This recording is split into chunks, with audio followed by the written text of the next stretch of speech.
আসসালামু আলাইকুম এভরিওয়ান। আজকে আমি আপনাদের মাঝে নিয়ে এসেছি খুব সহজে কিভাবে কাঁঠালের বিচি দিয়ে এবং আলু দিয়ে কবুতরের মাংস রান্না করবেন।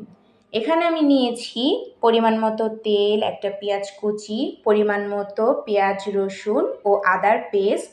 এখানে নিয়েছি লাল মরিচের গুঁড়া, জিরার গুঁড়া, হলুদের গুঁড়া, ধনিয়া গুঁড়া, পরিমাণ মতো লবণ, দুটো এলাচ, দুটো তেজপাতা, তিনটে দারচিনি, কিছু কাঁচামরিচ কুচি, দুটো লং, তিনটা গোলমরিচ এবং কিছু কালো জিরা ও মেথি।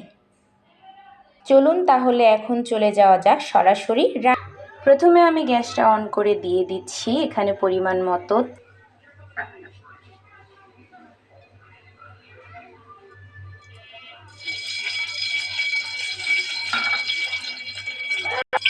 সেই সাথে দিয়ে দিচ্ছি এখানে গরম মশলা।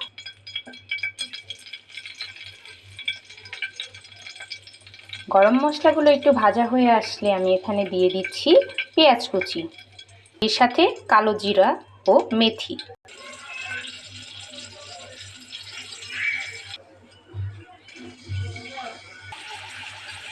এখন আমি দিয়ে দিচ্ছি এখানে আদা, রসুন ও পেঁয়াজের পেস্ট।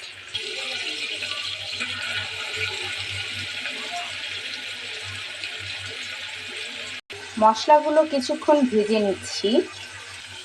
কিছুক্ষণ ভাজা হয়ে গেলে এখন আমি দিয়ে দিচ্ছি লাল মরিচের গুঁড়া, ধনিয়া গুঁড়া, লবণ ও হলুদ গুঁড়ো। এর সাথে লবণ ও জিরার গুঁড়ো দিয়ে দিচ্ছি।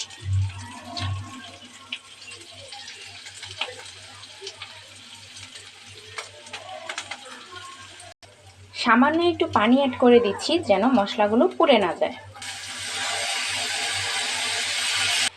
এখন মশলাগুলোকে একটু ভালোভাবে নেড়ে চেড়ে কষিয়ে নিচ্ছি। মশলাগুলো ভালোভাবে কষানো হয়ে গেলে এখানে আমি দিয়ে দিব আলু কুচি ও কাঁঠালের বিচি।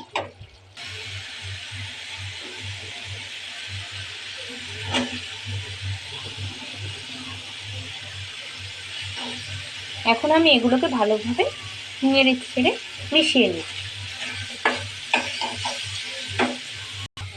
ভালোভাবে মেশানো হয়ে গেলে এখন আমি এখানে অ্যাড করছি কবুতরের কেটে রাখা মাংসগুলো। ভালোভাবে নেড়ে চেড়ে মিশিয়ে নিচ্ছি।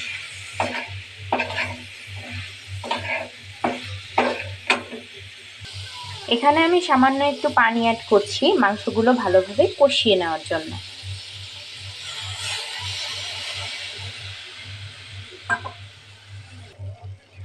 এবার কিছুক্ষণ একটু নাড়াচাড়া করে আমি ঢেকে মাংসগুলোকে ভালোভাবে কষিয়ে নেব। ঢাকা দিয়ে দিচ্ছি। 10 থেকে 15 মিনিট মাংসগুলোকে ভালোভাবে কষিয়ে নিব, সিদ্ধ হয়ে আসা পর্যন্ত। মাংসগুলো কষিয়ে নেওয়া শেষ। এ পর্যায়ে আমি আরও কিছু পানি অ্যাড করে দিব মাংসগুলো পুরোপুরি সিদ্ধ করে নেওয়ার জন্য। সেই সাথে দিয়ে দিব কেটে রাখা কাঁচামরিচ।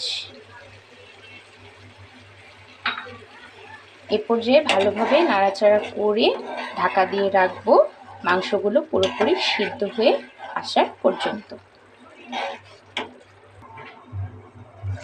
মাঝে মাঝে ঢাকনা খুলে এভাবে দু একবার একটু নাড়াচাড়া করে ভালোভাবে রান্না করে নিলেই রেডি কাঁঠালের বিচি দিয়ে কবুতরের মাংস।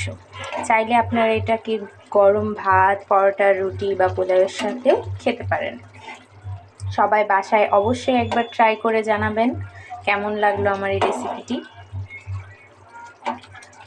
এবং আমার এই পেজটা ফলো করে রাখবেন পরবর্তী ভিডিও আপডেট পেতে। ধন্যবাদ সবাইকে।